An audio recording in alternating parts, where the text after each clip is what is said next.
Hello everyone, I am श्रुति मिश्रा। आज हम सीखने वाले हैं क्लास 10th का चैप्टर नंबर 1 है जो है अ लेटर टू गॉड, जिसके ऑथर हैं G.L. Fuentes। Okay, so starting from the first para. The house, the only one in the entire valley, set on the crest of low hill. From this height one could see the river and the field of ripcorn dotted with the flowers that always promised a good harvest। ठीक है, तो इसमें क्या बताया गया कि एक house था। पहले थोड़ा सा हमको सीन जो होता है ना, किसी भी स्टोरी का सीन होता है, वो हमको दिया गया है कि एक हाउस था जो कि पूरी जो वैली थी उसमें एक एंटायर मतलब पूरे वैली में वो सिर्फ एक ही हाउस था। और क्रेस्ट मतलब क्या होता है, टॉप ऑफ द हिल। तो जैसे ये हमारी जो हिल होती है, तो ये जो पोर्शन होता है ना, इसको हम क्रेस्ट कहते हैं। तो वहाँ पे ये हाउस था। फिर बताया कि इस हाइट पे, ये जो हाइट थी, अगर आप वहाँ से खड़े रह के आप क्या क्या देख सकते हो, तो ये इंपॉर्टेंट क्वेश्चन है। What could you see from the height of the on standing on the crest of the low hill. So your answer should be कि हम क्या देख सकते हैं वहाँ पे एक फील्ड की जो रिप कॉर्न जो होता है ना, मकाई जैसे हम कहते हैं, तो उससे एक मतलब पूरा भरा हुआ फील्ड। और फ्लावर्स हम देख सकते हैं कि जो कि मतलब एक प्रॉमिस देते हैं हम लोगों की कि वो आपको अच्छे से अच्छा क्रॉप वो आपको देंगे। The only thing the earth needed was a downpour or at least a shower।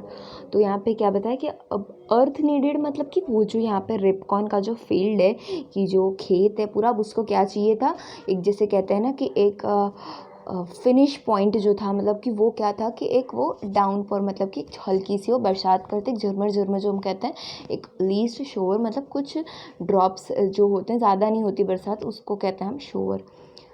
Throughout the morning, Lencho, who knew his fields intimately, had done nothing else but see the sky towards the northeast। तो अभी यहाँ पे हमारे character का नाम जो है वो हम यहाँ देख सकते हैं, जो है लेंचो। तो लेंचो इस स्टोरी के समझ लीजिए हीरो ही हम कह सकते हैं, मतलब इस स्टोरी के एक मेन कैरेक्टर हैं। और वो मॉर्निंग में जब लेंचो उठते हैं, तो वो जब देखते हैं कि उनका फील्ड अच्छे से ग्रो है, तो वो और कुछ नहीं करते, क्योंकि उसमें और कुछ बचा ही नहीं होता करने के लिए। वो जैसे कि हमको मतलब प्रीवियस लाइन में हम लोगों ने देखा कि उनको स्काई से चाहिए था क्या, कि मतलब उनको थोड़ा शावर चाहिए था, रेन चाहिए था, तो इस वजह से वो स्काई की तरफ देख रहे हैं नॉर्थ ईस्ट में।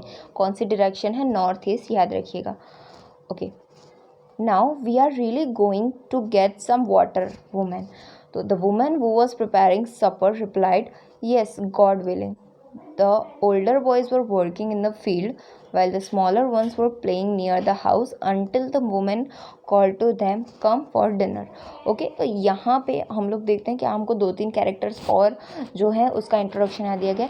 तो वो जो लंच है वो क्या कहता है कि शायद हमको इस बार अब मतलब अब हमें कुछ अब वाटर मिलेगा वुमेन। तो शायद उसके घर पे कोई वुमेन हो गया, शायद उसकी वाइफ हो सकती है जो उसको वो ऐसा कह रहा है। उसके बाद में क्या है, द वुमेन वॉज प्रिपेयरिंग सपर। तो सपर मतलब होता है एक हम कह सकते हैं फूड कह सकते हैं। तो वो फूड प्रिपेयर कर रही थी, सपर प्रिपेयर कर रही थी। और उसने कहते हैं कि हाँ, भगवान की मतलब दया से, कृपा से, व्हाटएवर। और अभी है उनके, शायद ये उनके बच्चों की बात हो रही कि जो ओल्डर बॉयज़ की, जो बड़े बच्चे थे, जो बड़े लड़के थे, वो फील्ड में काम कर रहे थे, और जो छोटे बच्चे थे वो लोग वहाँ पे खेल रहे थे। और कब तक खेल रहे थे, जब तक कि उनको वो वुमेन ने बुलाया नहीं कि चलो डिनर के लिए। It was during the meal that, just as Lancho has predicted, big drops of rain began to fall। तो क्या कहा यहाँ पे कि बस वो लोग खाने ही बैठे कि बड़े बड़े जो ड्रॉप्स थे रेन के वो आना शुरू हो गए। ठीक है। In the north east huge mountains of clouds could be seen approaching. अभी नॉर्थ ईस्ट की तरफ जहाँ पे उसने सुबह देखा था, वहाँ पे बहुत ही बड़े मतलब ह्यूज क्लाउड्स आ रहे थे कि जो शायद बहुत ही ज़्यादा बरसात देने वाले थे। The air was fresh and sweet. अभी यहाँ पे कुछ हम लोगों को वेदर के बारे में बताया गया। तो एयर जो थी वो बहुत ही ज़्यादा फ्रेश थी। स्वीट मतलब यहाँ को टेस्ट करने नहीं गया था, वो स्वीट थी, मतलब ठंडी सी, हम प्यारी प्यारी सी हवा थी। The man went out for no other reason than to have the pleasure of feeling the rain on his body। अब द मैन मतलब कि लेंचो भी बाहर जाता है, और उसका कोई मोटिव नहीं था, कोई उसका इंटेंस नहीं था और बाहर जाने का, सिर्फ एक ही इंटेंस था कि वो ऐसी जो हवा है उसको वो बाहर जाके मतलब अपनी बॉडी से फील कर सके। And when he returned, he exclaimed, "These aren't raindrops falling from the sky, they are new coins. The big drops are 10-cent pieces and the little ones are 5." तो यहाँ पे उसने क्या कहा कि जब वो वापस अपने घर के अंदर गया तो क्या कहते हैं कि ये रेन ड्रॉप्स नहीं है, ये क्या है, न्यू कॉइन्स। क्यों? क्योंकि न्यू कॉइन्स मतलब कि ये उसके लिए नए पैसे हैं, कि जो बड़े ड्रॉप्स हैं वो 10 सेंट पीसेस है, मतलब ये शायद एक करेंसी है, सेंट है जो एक करेंसी होती है, तो ये 10 सेंट पीसेस है, और जो छोटे छोटे ड्रॉप्स हैं वो 5 सेंट पीसेस हैं। ठीक है, तो ये बहुत इंपॉर्टेंट क्वेश्चन है कि why did Lencho call the rain drops as new coins. ठीक है, तो इसमें आपको इसका मतलब क्या है कि जैसे कि हम सब जानते हैं कि ये पहले इसको क्या चाहिए था, इसको रेन ड्रॉप्स चाहिए थे अपने क्रॉप्स, उसकी कॉर्न की फील्ड थी उसको अच्छा बनाने के लिए, राइट। तो उस वजह से अब उसको रेन ड्रॉप्स मिल रहा था, मतलब जब भी वो बेचेगा तो उसको अच्छी अमाउंट मिलेगी, राइट। तो इस वजह से वो उसको न्यू कॉइन्स कहता है। Okay. With a satisfied expression, he regarded the field of ripe corn with flowers draped in a curtain of rain. So बहुत ही वो सेटिस्फाइड था, उसका एक्सप्रेशंस जो थे बहुत ही सेटिस्फाइड थे कि उसकी जो फील्ड थी उसमें जो मतलब रिप कॉर्न विथ फ्लावर्स की जो पके हुए जो कॉर्न्स थे, फ्लावर्स थे, वो भी एक अब पानी की मतलब कि जो शावर हुआ था हल्का सा, तो उस रेन से अब वो ढंक चुके हैं। But suddenly a strong wind began to blow, and along with the rain, very large hailstones began to fall. This truly did resemble new silver coins. The boys, exposing themselves to the rain, ran out to collect the frozen pearls. तो अभी क्या होता है कि जैसे ही वो मतलब बहुत ही सेटिस्फाइड हो जाता है उसके बाद में एकदम से क्या होता है कि जो विंड थी वो बहुत ही तेज़ी से ब्लो होने लगती है, बहुत ही स्ट्रांगली ब्लो होने लगती है। एंड उसके बाद क्या होता है कि जो रेन जो थी वो अभी बहुत ही very large hailstones began to fall, मतलब कि जो हेल स्टोन्स हम कहते हैं ना कि लाइक तो हम स्नो के पीसेस कह सकते हैं, राइट। तो आइस क्यूब जैसे तो वो गिरने लगे, और जो बॉयज़ थे उनके घर में वो बाहर दौड़ के और कहा कि अभी ये तो मतलब सच के सिल्वर कॉइन्स गिरने लगे। और जो बॉयज़ थे उन लोगों ने मतलब वही जो फ्रोज़न पर्ल्स, यहाँ पे उसका एक दूसरा नाम दिया है फ्रोज़न पर्ल्स, तो उसको कलेक्ट करने के लिए बॉयज़ वहाँ पे गए। "It's really getting bad now," exclaimed the man. "I hope it passes quickly." It did not pass quickly. For an hour the hail rained on the house, the garden, the hillside, the cornfield, on the whole valley. तो अभी क्या होता है कि जो man था, Lencho था, वो क्या कहता है कि अब ये शायद सही नहीं हो रहा, ये शायद अब ठीक नहीं हो रहा है, और मेरी ये आशा है कि ये जल्दी से यहाँ से मतलब पासेस क्विकली, ये जल्दी से जो हेल स्टॉर्म है यहाँ से चला जाए। एक प्रकार का हम इसको तूफ़ान भी कह सकते हैं। लेकिन क्या होता है वो जल्दी से पास नहीं होता है, और 1 घंटे तक जो हेल स्टॉर्म था वो उस मतलब वो कहाँ पे, हाउस पे, गार्डन पे, हिल साइड पे, कॉर्नफील्ड पे, सब जगह पूरी वैली पे वो बरसात हुई 1 घंटे तक। The field was white as if covered with salt. तो क्योंकि स्नो गिरी थी जैसे कि हमको आगे दिखाया, तो इस वजह से जो पूरी फील्ड थी वो भी वाइट हो चुकी थी, और देखने में ऐसा लग रहा है जैसे सब कुछ सॉल्ट से, नमक से, जो कहते हैं नमक, तो उससे कवर्ड हो गया, वैसा लग रहा था, साइट ऐसी उनको दिख रही थी। Not a leaf remained on the trees. The corn was totally destroyed. The flowers were gone from the plants. Lencho's soul was filled with sadness. ठीक है, तो एक भी पत्ता ट्रीज़ पे नहीं आया, क्योंकि बहुत ही तेज़ तूफ़ान था, जैसे कि हम लोगों ने आगे देखा बहुत ही ज़्यादा तेज़ तूफ़ान था। इस वजह से कुछ भी, एक भी ट्रीज़ पे लीव्स नहीं बचे। जो कॉर्न्स थे वो भी, जो उसकी जो फील्ड थी जिसके ऊपर वो प्राइड फील कर रहा था, वो भी अब पूरी तरह से डिस्ट्रॉय हो चुकी थी, और जो फ्लावर्स थे वो भी प्लांट्स में से चले गए थे, मतलब वो भी उड़ गए थे। Lencho soul was filled with sadness.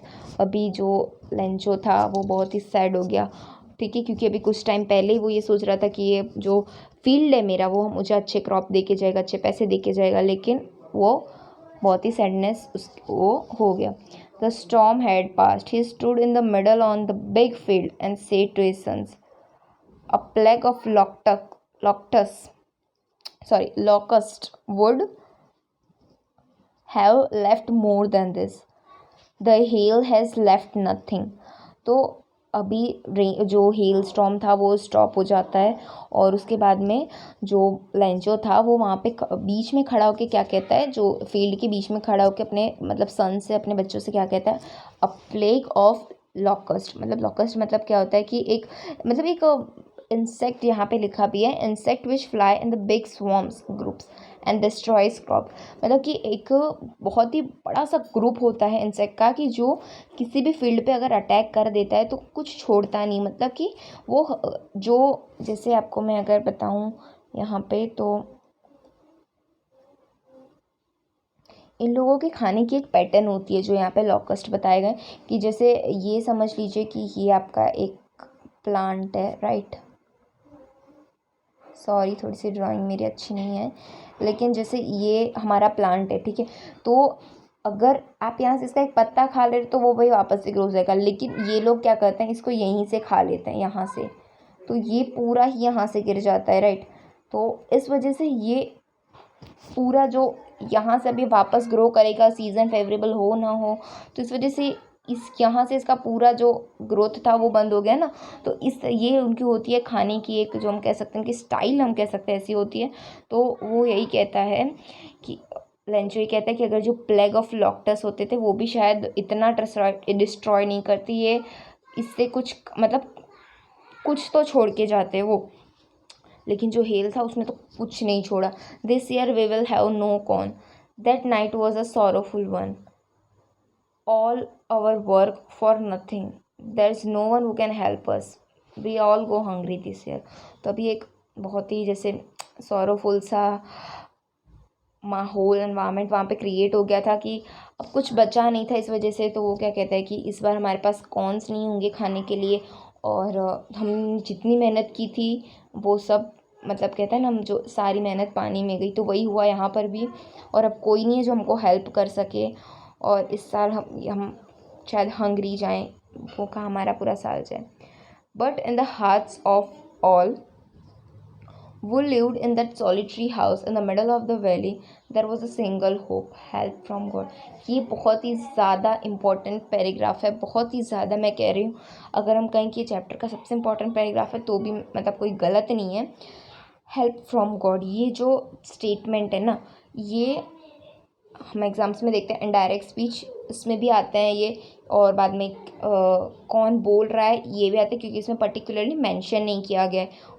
तो यहाँ पे कौन बोल रहा, मतलब वो सेड दिस, तो ये एक हर एक जो उस घर में रहते थे उनकी ये अंदर से एक होप थी, तो ये होप बोल रही है, ठीक है, ये बहुत इंपॉर्टेंट है।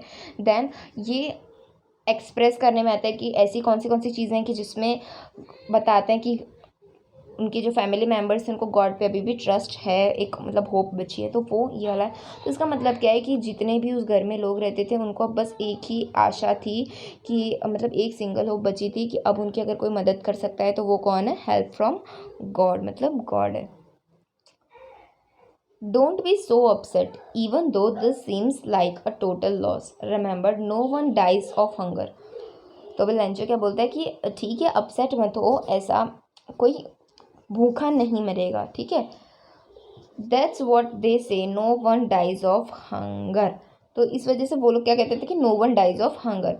All through the night Lencho thought only of his one hope, the help of God, whose eyes as he had been instructed see everything, even what is deep in one's conscience।